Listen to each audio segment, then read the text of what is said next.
There are many situations in applications where you need to manage ordered collections of data. That means that once you add data to the collection, it stays in the same order, and you can reference the items in the data collection by their index position. The simple array in Java is useful, but it has a downside. It's not resizable at runtime. And so Java provides a special class for resizable arrays. It's named Arraylist. You declare an array list as an instance of a class, so it's a complex object. I'll start in the empty main method of this project, Arraylist, and I'll begin by typing the name of the class, Arraylist. Remembering that Java is case sensitive, Arraylist is spelled with an uppercase A and an uppercase L. The Arraylist class is not a member of the java.lang package, so you must provide an import for it at the top of your code. After typing in the name of the class, press Control Space, and Eclipse will add the import for you. Eclipse also adds a little bit of additional notation after the class name. The less than and greater than characters are sometimes known as the diamond operator. And in Java, the diamond operator is used to declare something called a generic. A generic is a special data type, and in this context, it means this array list will contain items only of a particular data type. It is possible to create an array list of mixed data, but most of the time we don't use it for that purpose. Most of the time, array lists and other collections contain items all of the same data type. You declare which data type by simply setting the data type between the less than and greater than characters. So this array list could contain integers, or it could contain shorts, or, as I'm going to do here, it could contain strings or any other complex object. So that's the complete data type, including the generic declaration. This will be an array list of strings. Next, as with all declarations, I'll provide the variable name. I'll call it list. And then I'll initialize it using the constructor method. I'll once again type in the name of the class. This will be a constructor method call. And then I'll press Control Space again. And I'll choose the version of the ArrayList constructor method that doesn't receive any arguments. Eclipse looks at the original declaration and says, you said this was going to be an array list of strings. So when I call the constructor method, I'm going to use that same string generic declaration. And that's correct. I'll complete the declaration and initialization with the semicolon. Now I can add items to the list. I said it was going to contain strings, so anything I pass in must either be a string or be translatable to a string. To add items to the array list, call the add method. There are two versions of the add method. You can either pass in a value and it will be appended to the end of the list, or you can pass in an integer, an index, and the value, and then the item will be added in the position that you determine.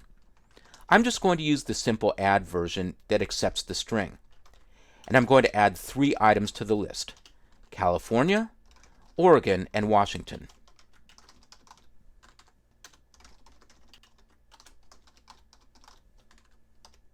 I'm going to output the list to the console.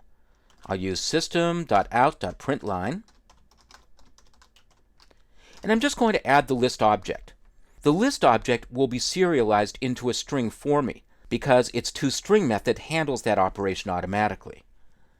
I'll save and run the application, and I see my items displayed in a comma-delimited list wrapped in square brackets. And that's how an array list is translated automatically. Now I'm going to add another item. I'll call list.add, and I'll just keep on moving north. I'll add Alaska.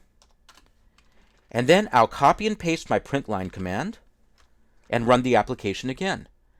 And I see that I've successfully added an item at runtime, something I wouldn't have been able to do if this were a simple array.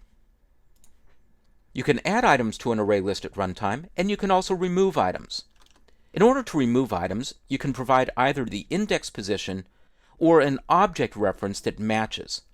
In the case of strings, you can remove items simply by providing a matching string. I'm going to remove the first item in the list. When I type .remove and press Control Space, I see that there are these 2 versions of the remove method. It's overloaded. And I'll use the first version. I'll provide an index value of 0, meaning remove the first item. I'll once again copy and paste my println command, and I'll output the list.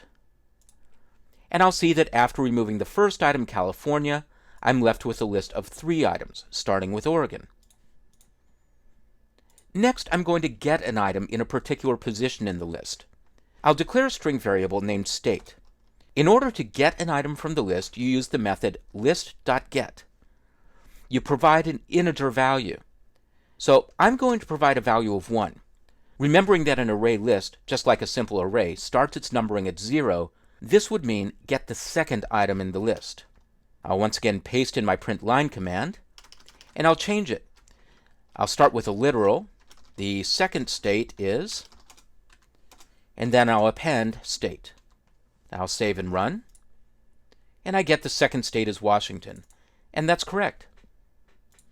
You can also find an item in the list, that is, get its index position, by passing in an object reference, or in the case of strings, by passing in the string value. So I'm going to declare an integer variable named POS, and I'll get its value by calling list.indexOf, and I'll pass in Alaska.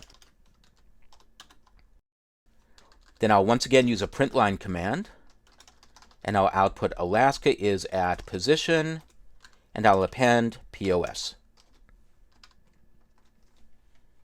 I'll run the application, and I see Alaska is at position 2, which, taking into consideration the 0-based numbering, is at position 2.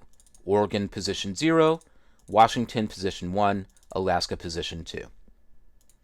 Take a look at the documentation of the array list for more information about how you can use this powerful class.